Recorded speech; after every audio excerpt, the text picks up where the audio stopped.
E agora a gente vai conversar com uma querida amiga nossa, uma colaboradora da rádio, ela que está sempre aqui conversando com a gente, nos ajudando a entender as questões, doutora Ana Cristina Batalha, médica ginecologista. Querida, boa tarde, tudo bom? Boa tarde, Nardelli. Muito bom estar aqui com vocês. Sempre muito bom, muito gratificante estar conversando com nossa população e vocês duas aí, que são duas queridas. Pois é, aqui temos mais um no grupo, que é Pedro Augusto, acho que Ai, você não Pedro, não conhece conheci ainda. ainda. Oi, Ana. Bom dia, boa tarde. Tudo bem? Tudo bom, Pedro? Bom ter uma força masculina aqui para a gente bater esse papo hoje. Ele É, disse que está com várias perguntas aqui, doutora Ana, para perguntar para você, tirar dúvidas. E o assunto é sexo na pandemia, então, bom, eu vou introduzir a pauta. Sexo na pandemia, pela sua experiência de consultório, está se fazendo mais ou menos nesse momento? É um ano depois de tanto estresse.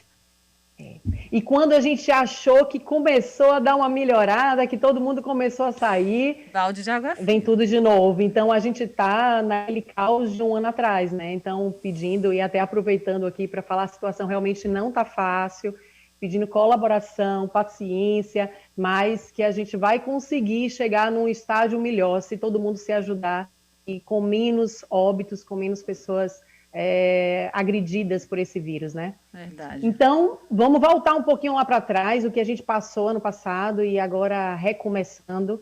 O que a gente viu e que eu recebi aqui no consultório, que a gente tem de estatística e já em literatura, tem as duas coisas. A gente aumentou o número de divórcios ano passado, muito, em cerca de 54%, mas também alguns casais mostrando uma melhora, uma aproximação maior do seu parceiro, que aí vai em média de uns 40%, 43% em termos de estatística.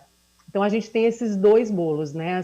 Essas duas realidades aconteceram e estão presentes aí ainda nas casas, e eu acho que esse ano vai perdurar.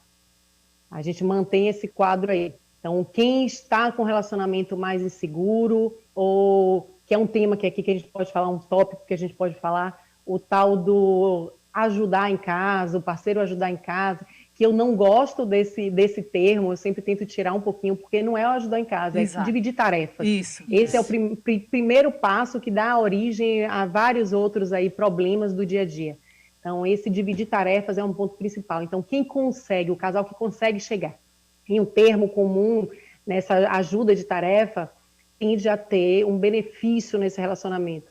Mas quem não chega nesse ajuste, normalmente tende a degringolar e acaba realmente nos divórcios. Doutora Ana Cristina, inclusive eu estou ouvindo relatos de casais, né, mais ou menos da minha faixa etária, que já tem um tempo maior de casado, dizendo que na pandemia acabou tendo a aproximação do casal porque estão muito tempo juntos. Você falou que tem esses dois lados da balança, né? Aqueles que brigam, que se divorciam mais por conta desse convívio, mas tem aquele que diz que, inclusive, está descobrindo coisas e fazendo coisas com a parceira e com os filhos que nunca fizeram. E estão achando legal também. Por exemplo, você ficar numa sexta-feira que você ia geralmente encontrar com os amigos, ir para um barzinho, mas você ficar em casa tomando um vinho com a sua esposa, conversando com seus filhos, jantando com seus filhos, e que isso aproximou o casal. E, inclusive, o lado sexual também. Exato. Essas descobertas é que dá uma apimentada, né, no casamento, no relacionamento, não necessariamente que você esteja junto na mesma casa, mas é se reinventar, é descobrir alguma coisa nova.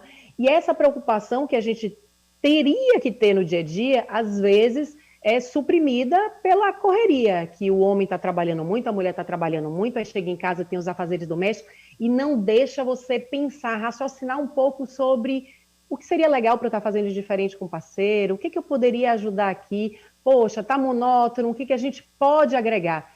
A correria do dia a dia muitas vezes afasta isso. Então, um casal que tem uma boa sintonia e que tem essa parceria, você falou em relação à parceira, essa palavra é fundamental, é uma parceria do casamento, do casal.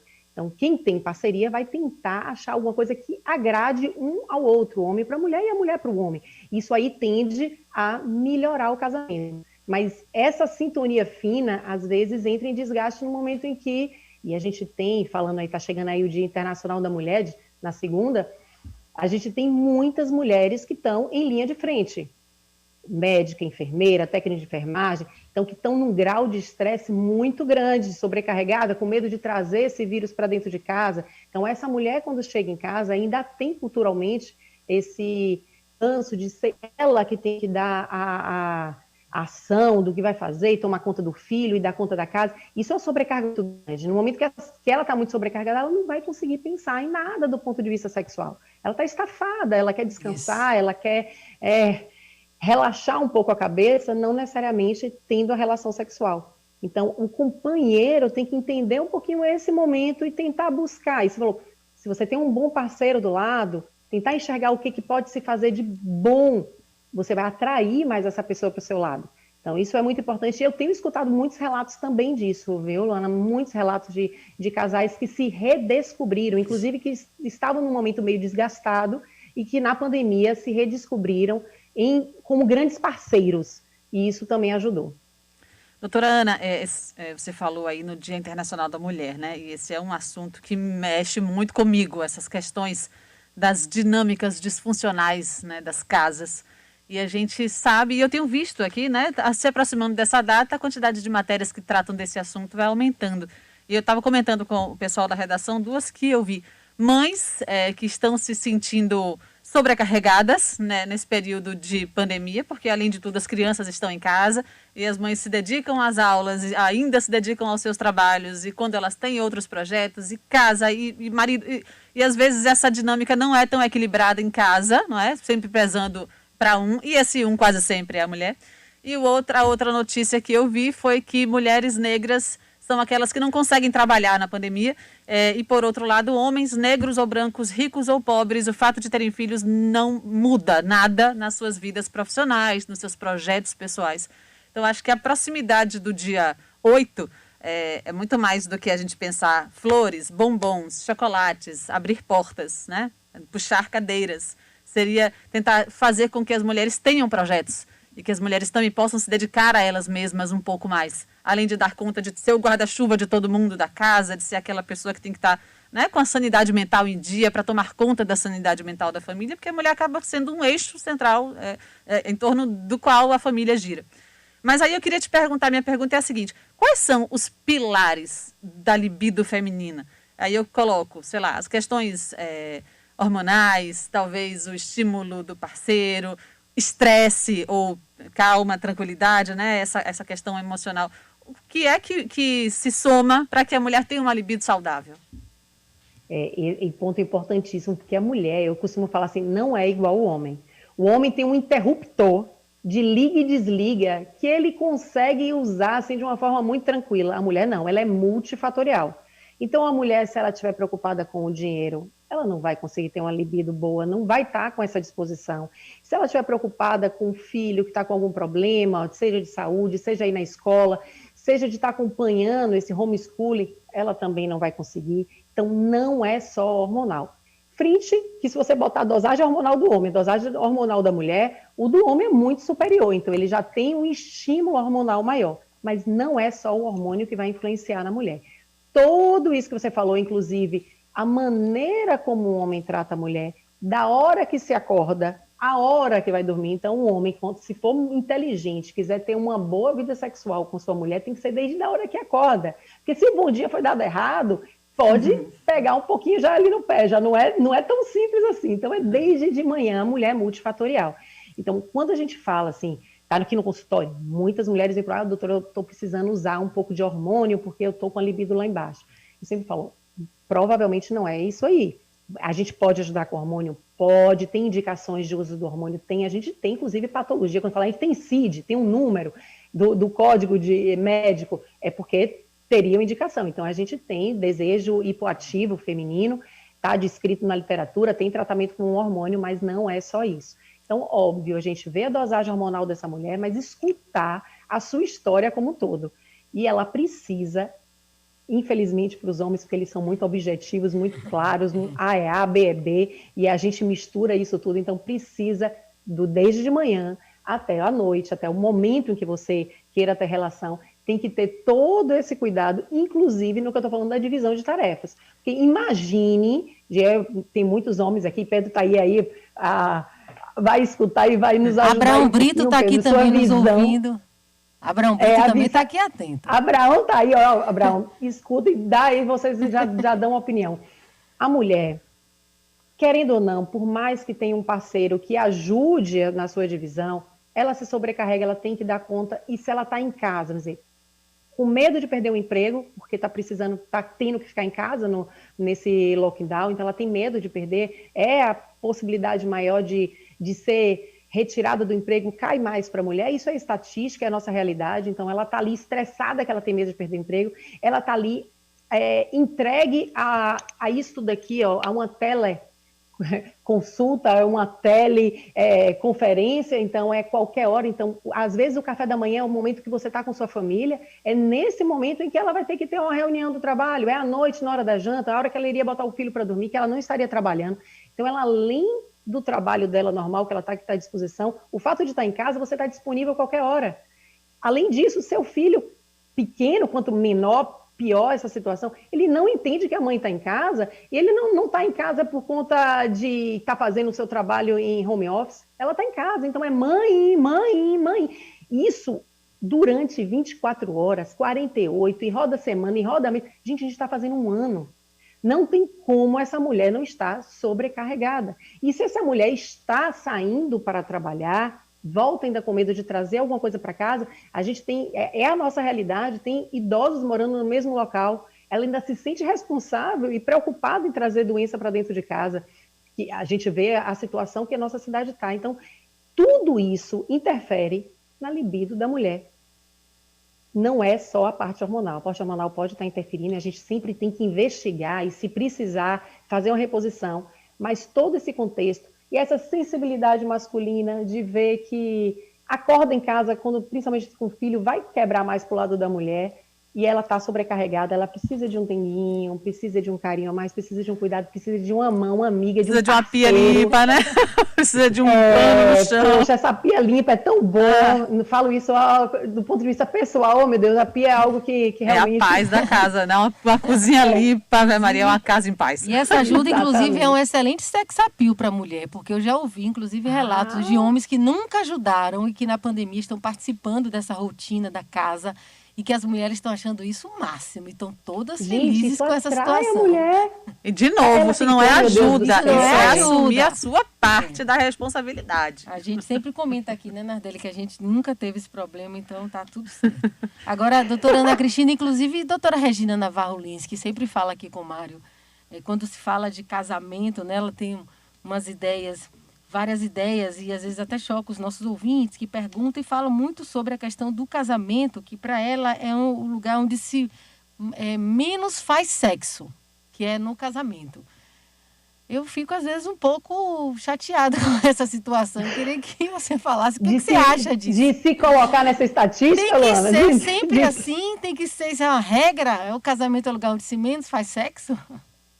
Infelizmente, na prática, acaba sendo porque você deixa cair, você tem uma tendência a deixar cair na mesmice. Então, essa ideia de segurança que tem desse casamento sólido, você não se preocupa tanto em estar ali fazendo alguma coisa diferente. Que nessa pandemia, alguns casais se reinventaram, criaram maneiras diferentes de se enxergar, de se tocar, de se agradar ao outro, que isso tudo é uma forma atrativa. Mas o casal que está no seu dia a dia, trabalha, volta, filho, bota para dormir, está cansado, não chega para conversar, isso daí acaba caindo nas mesmice mesmo e você acaba deixando de mão.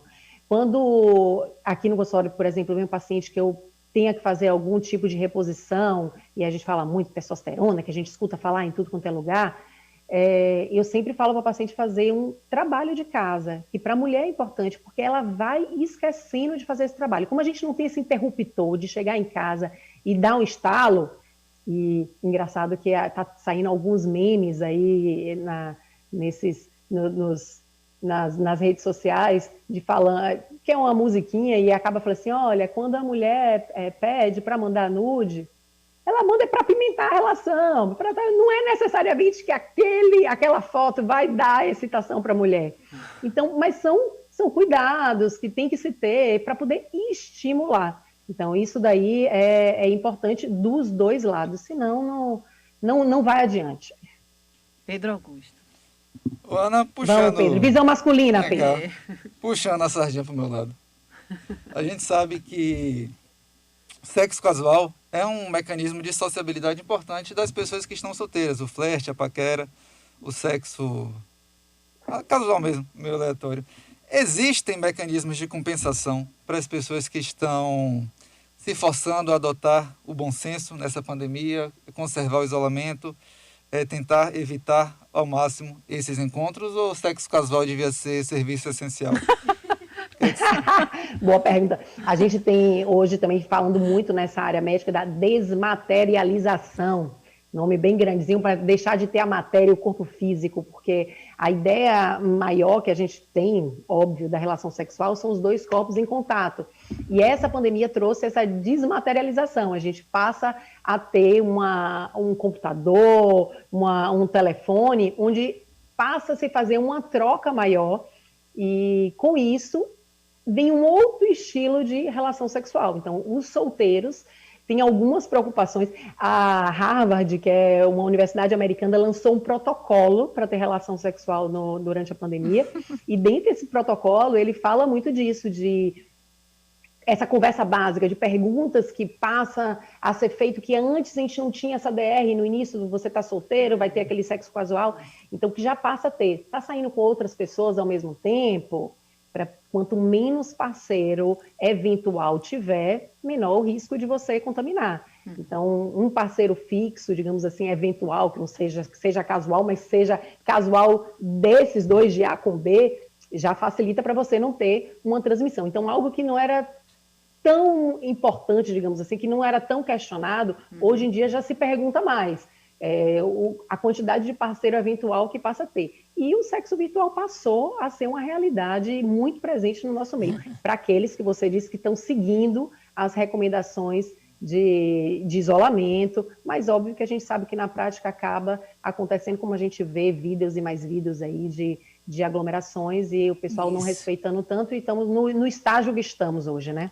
Os adolescentes também estão sofrendo muito, doutora. Eu tenho um adolescente em casa, os meninos de 16 anos, né, 15, 16, que está naquele começo de festinha, de beijo na boca, e estão sofrendo. Eu tô sentindo, e lá em casa não tem para ir, tem que ficar dentro de casa. Menino, tu tá 3 horas aí. Ah, mãe, qual é, menino? Mas eles já até passaram dessa fase, então eles estão querendo mesmo esse contato físico, né, e que não é, né, nesse momento não tem como. Tem que ficar dentro de casa mesmo. E a gente, Luana, eu me preocupo com essa parte emocional, com a parte psíquica, porque a gente não sabe onde é que isso vai dar. Então, para os adolescentes, principalmente, esse contato físico é muito importante, a socialização é muito importante para eles. Isso. E os meninos nessa idade, meninos, eu estou falando no geral, né, os adolescentes em geral, vai perder esse time. Então, 14, 15, 16 anos, principalmente essa fase aí onde os hormônios estão estourados, eles não têm esse contato físico de interação social. Eu me preocupo muito com essa parte emocional dos adolescentes hoje, onde é que a gente vai parar. Os adultos são responsáveis pelas suas próprias consequências, e aí já tem, teoricamente, ou espera-se que tenha assim, uma maturidade para saber diferenciar e lidar com tudo que a gente está tendo no momento. Então, esses artifícios de vídeos, de seus contatos mais próximos, para ter um relacionamento com alguém mais fixo, para você não estar com múltiplos parceiros nesse momento. Então, são artimanhas que você consegue. Agora, o adolescente que está iniciando, realmente, para mim, é onde a gente vai ter, do ponto de vista emocional, um déficit muito grande. Olha, tem uma pergunta aqui de uma ouvinte anônima. Ela diz o seguinte: me separei no final de 2019. Por conta de tudo isso. No meu caso, o meu marido achava que por ter poder financeiro maior que o meu, poderia ter privilégios, não ajudando nas atividades domésticas. Tipo, pago as escolas, você resolve. Boto mais dinheiro em casa, você cuida mais da casa. Parece justo, mas não é, porque eu trabalhava igual a ele, só ganhava menos, e realmente a mulher é multifatorial. A maioria dos homens é prática e analítica, diz essa nossa ouvinte que pede anonimato. Perfeito. naturalmente. Não, ainda tem outra. Ela aí trabalhava em casa, então ainda fica muito sobrecarregada, óbvio que chegar em casa tem que dar conta de tudo. E tem as mulheres que não trabalham fora de casa, mas que o trabalho de casa é super puxado. Não E no acaba momento nunca. em que o homem chega, às vezes ele não consegue dividir a tarefa. Quer dizer, ela tem que trabalhar 24 horas por dia, 7 dias por semana. Isso. É surreal isso, gente. A gente tem que cada vez estar falando mais disso, porque não existe. Ele trabalha 8 horas, ela trabalha 8 horas, estão dividindo as tarefas, independente da parte financeira, que aí seria para os dois. Chegou em casa, a tarefa tem que ser dividida da mesma forma. Sim, total. E não sobrecarregar a mulher. E isso é causa, também tem estatística, isso é causa de separação. Uma das principais causas da separação ano passado foi essa não divisão de tarefas. E a gente tentar mudar a maneira de falar, não é ajudar nas tarefas, é dividir, porque compete aos dois, né? Perfeito. Eu acho que só acha que o trabalho de casa é pouco e rápido quem nunca tomou conta de uma casa de A a Z, né? Que nunca fez tudo em casa, teve uma casa ali sob sua responsabilidade. Porque o trabalho de casa, eu vou te falar, viu? Não acaba nunca. não acaba Nunca. Não acaba. E Gente. pior, não é reconhecido. Porque aí você trabalhar fora, ainda tem um reconhecimento, olha, mas quem está dentro de casa não é reconhecido. Isso é pior do ponto de vista emocional. Jailson. Agora, na pandemia, muita gente reconheceu, né? Muita gente reconheceu. Pesado, gente. Jailson, doutora Ana Cristina, gostaria que você falasse um pouquinho sobre reposição hormonal. Se pode ter algum malefício, como, por exemplo, causar câncer. A reposição hormonal, quando a gente usa esse termo, a gente está referindo a pacientes que entraram em menopausa e não produzem mais. Então, a gente vai repor, digamos assim. Normalmente quando usa esse termo de reposição hormonal, porque tem vários tipos de hormônios que a gente pode usar durante a vida e não necessariamente a paciente está na menopausa. Mas na reposição, a paciente tem um status hormonal, ela vai entrar em falência ovariana e aí vai diminuir a produção desses hormônios. Então tem uma corrente médica que leva em consideração a longevidade saudável, como se fala. Quer dizer, o déficit está fazendo com que esse déficit hormonal, produção, vai fazer com que você envelheça mais e diminua a libido, diminua a disposição, ressecamento vaginal. Isso tudo está dentro desse mesmo contexto. Então, no momento que você repõe esses hormônios, você tende a dar uma melhor qualidade de vida para essa mulher. Tem que ter cuidado com o tipo de reposição. Então, cada mulher tem que estar com o seu ginecologista, ver se tem indicação e se você não tem contraindicação. Isso daí é tão importante como indicar o hormônio. Então, pacientes que têm um histórico familiar relacionado ao câncer, por exemplo, câncer de mama é um dos que mais se preocupa, tem um histórico familiar de primeiro grau, seja mãe, seja avó, irmã, filha com câncer de mama, a gente vai ter um pé atrás em fazer a reposição. Paciente que tem uma hipertensão descontrolada, problemas cardíacos, aumenta o risco de trombose, problema hepático, tudo isso pode interferir em você não poder usar e fazer a reposição hormonal. Mas se você não tem contraindicações, está em déficit, a gente, no geral, repõe e, de preferência, dá preferência sempre aos hormônios isomoleculares, que é a mesma molécula, a molécula muito parecida com a molécula que nosso corpo produz. Aí a gente tem menos efeito colateral. Teoricamente, se você repõe esse hormônio, tende a entrar numa homeostase, num meio normal e que diminua a propensão a ter câncer. Porque um dos fatores a você ter câncer é exatamente o estresse oxidativo, o déficit desses hormônios. Então, só avaliar se você não tem contraindicação. Se você tiver contraindicação, não pode. Se não, o ideal é essa reposição em dose fisiológica. Eu falo ao paciente, não é deixar você botar acima da média, nunca. Colocar o paciente no estado fisiológico, é dentro da normalidade. Tem aquela tabela ali, vai de tanto a tanto, o paciente está ali no meio. Isso daí seria o considerado fisiológico, e hoje a gente tem algumas maneiras de fazer essa reposição de uma forma bem segura. Doutora Ana Cristina Batalha, médica ginecologista. Diga, Pedro. Ana, retomando uma questão dos adolescentes, que também é válida para os adultos, esses últimos anos registraram um crescimento inédito e recorde de consumo de pornografia e disponibilização de plataformas de pornografia amadora. Eu acho que é esse o nome. Existe algum limite para masturbação que é saudável e para masturbação que adota práticas prejudiciais? Qual é esse limite? Ou isso varia de pessoa para pessoa? A gente está no limite agora, vendo, e a gente só vai enxergar isso lá adiante, as consequências que vai acontecer. Mas a pornografia, a gente tem, se eu não me engano, um aumento de 11% de acesso à pornografia que a gente teve nesse ano de 2021. E tem danos muito sérios, principalmente para esses adolescentes que não têm uma vivência ainda do prático, do que seria o natural, digamos assim, não tem um contato físico ainda com o ser humano. Ele cria uma expectativa. E hoje a gente já tem muitos estudos mostrando distúrbios associados àquela pessoa que consome a quantidade de pornografia em excesso. Então, nesses adolescentes, minha maior preocupação seria na expectativa criada do que seria uma relação sexual. Então, a gente tem que ter muita preocupação, a gente só vai ver isso realmente, o dano que isso vai causar no futuro, mas no presente, a gente sabe que o excesso de consumo de pornografia pode trazer realmente danos, tanto para o adolescente, que para mim é pior, porque ele não tem realmente a noção exata do que é a realidade, mas também com adultos, o consumo exagerado. Mas aumentou, foram as duas coisas que aumentaram muito, masturbação e o consumo de pornografia. Igor, doutora, eu sou viciado em exibicionismo e sexo com múltiplos parceiros. Devido às restrições, isso ficou prejudicado, eu estou sem libido. Como resolver isso? Tenho 34 anos e sou homossexual. Aí, nesse momento, não vai ter como você ter contato físico com múltiplos parceiros. O risco que todos vocês irão correr é muito grande.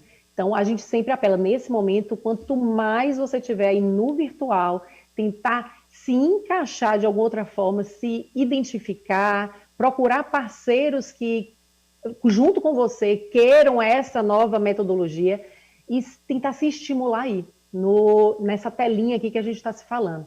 Então, tentar criar dentro de você artifícios para você se interagir e se estimular, porque muito é da nossa expectativa. Então, se a expectativa dele, toda a libido é com o contato físico, nesse momento, realmente, está super complicado e eu não recomendo. Lembrar de usar camisinha, né, doutora?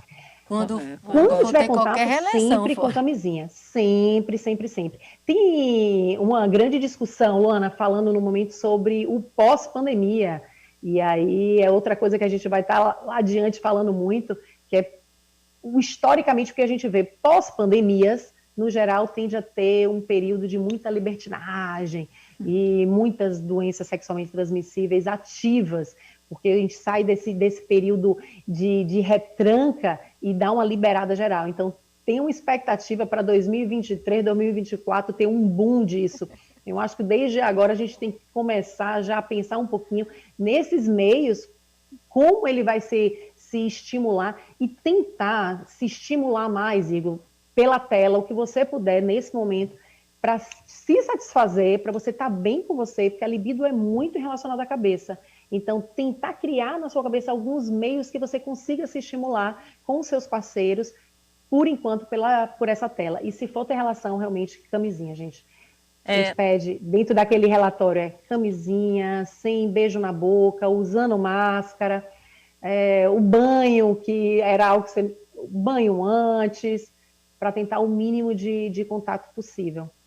Ela é maravilhosa, a doutora Ana Cristina Batalha, sempre uma alegria conversar contigo aqui na Metrópole, nossos ouvintes adoram e é muito bom. Muito obrigada. Ô, Nardelli, eu amo estar aqui com vocês. Obrigada a vocês pelo convite e qualquer coisa eu estou por aqui precisando. Igualmente, estamos por aqui também. Um beijo, obrigada, até a próxima. Grande. Beijo, doutora. Tchau, Pedro. Tchau. Ela é incrível, adoro.